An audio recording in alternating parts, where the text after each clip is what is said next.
颜色金黄的粗粮软饼，蓬松暄软又筋道，是不是隔着屏幕就闻到了香味儿？食材和做法都超简单，一起来做吧。首先准备100克玉米面，少量多次的加入100克开水烫面，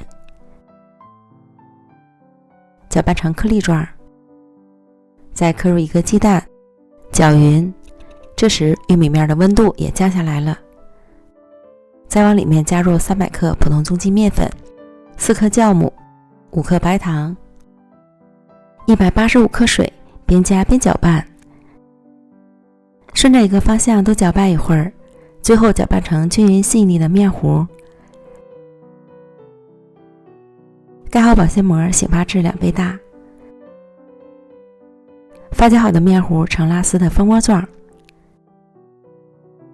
再往里面加入适量葱花，搅拌均匀，顺便给面糊排气。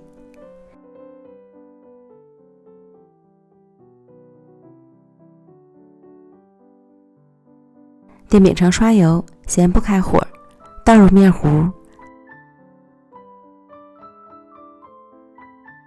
平铺均匀。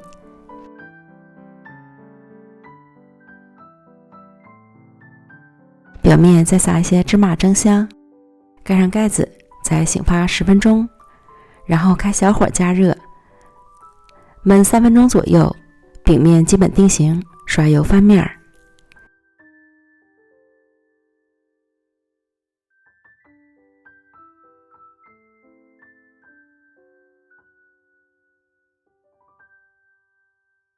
另一面捞至上色，按压饼面能快速回弹即可出锅。